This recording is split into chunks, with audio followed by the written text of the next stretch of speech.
today we're going to be going over the infusion process. And hopefully I'll get everything step by step. Keep in mind, this is how I do my infusions. As you get more comfortable in doing your own infusions, you'll find what works for you.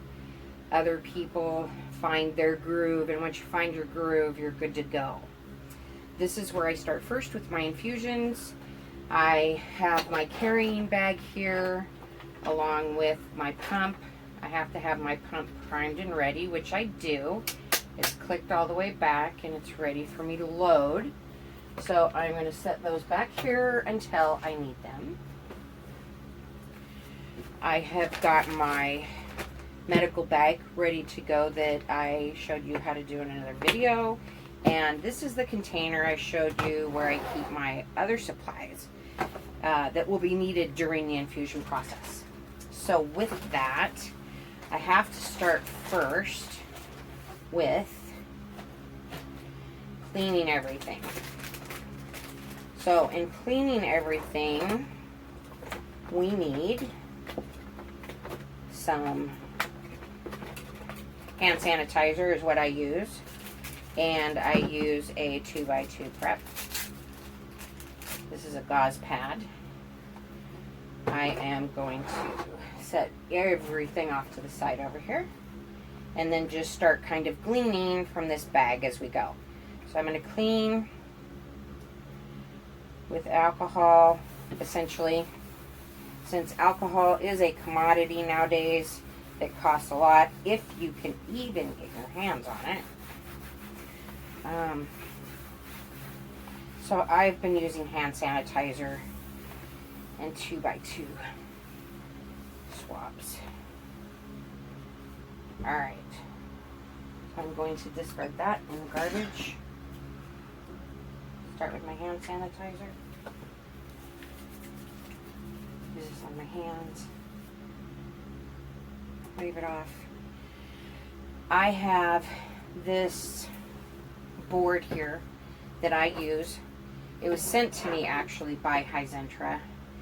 In another short video, I will let you know how to get supplies, maybe a grant to help you with your co-pays or your deductibles, and to get extra supplies that you might need that are not offered through your pharmacy.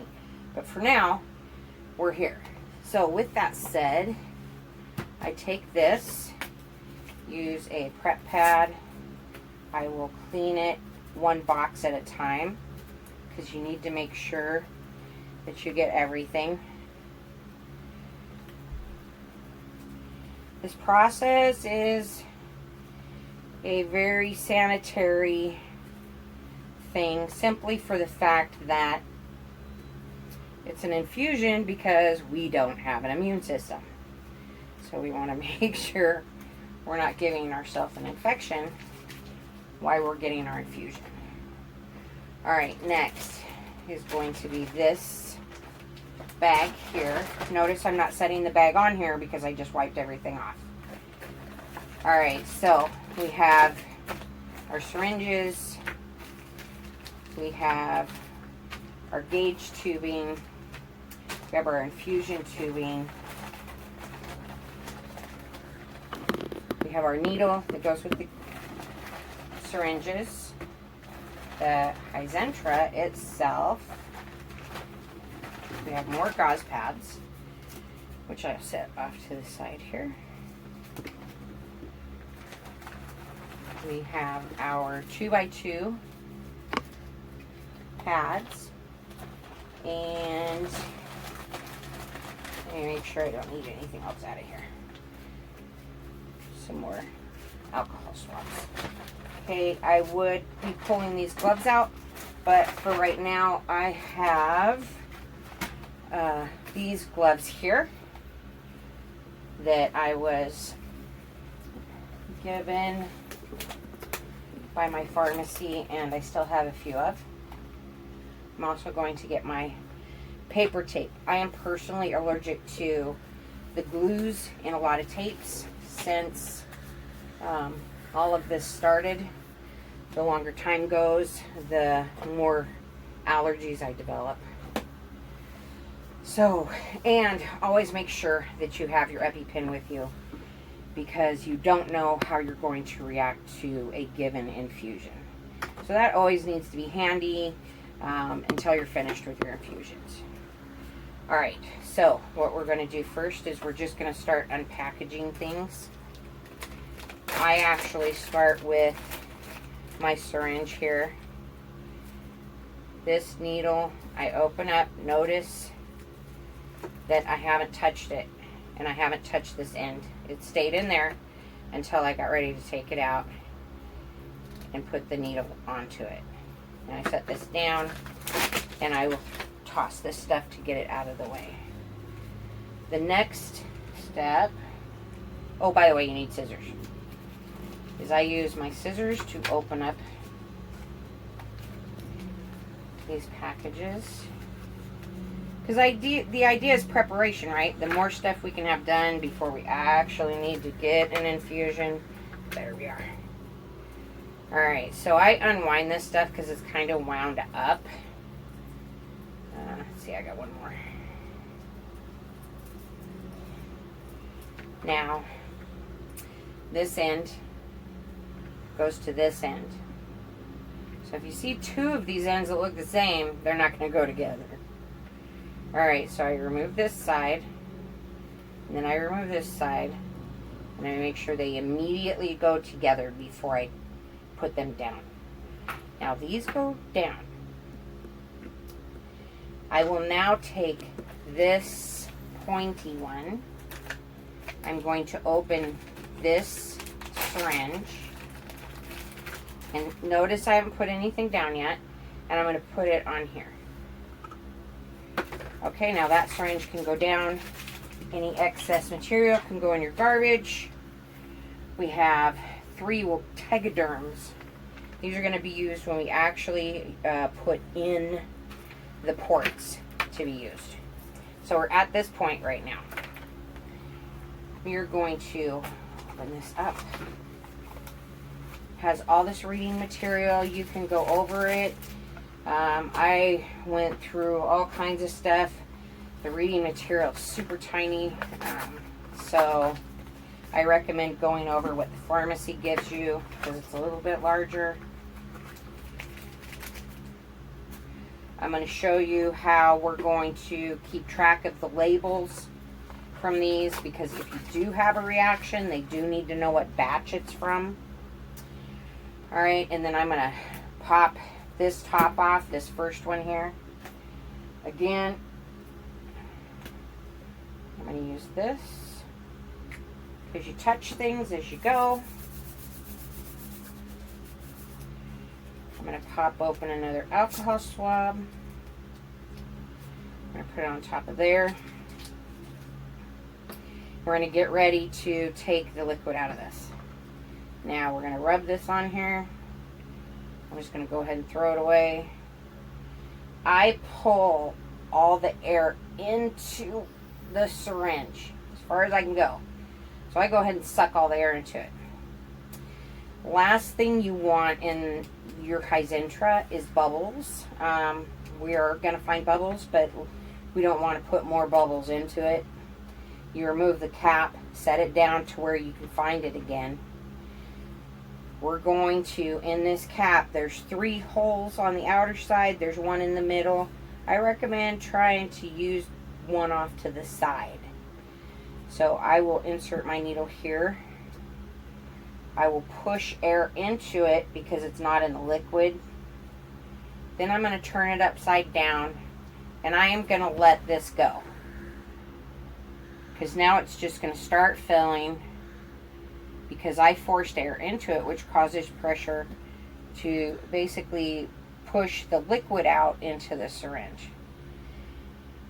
Now, when it's at this point, and this is all the way down again, now I need to tip this to where the needle is sticking out of the liquid, and I'm going to push air back in, and then I'm going to tip it up again and let go.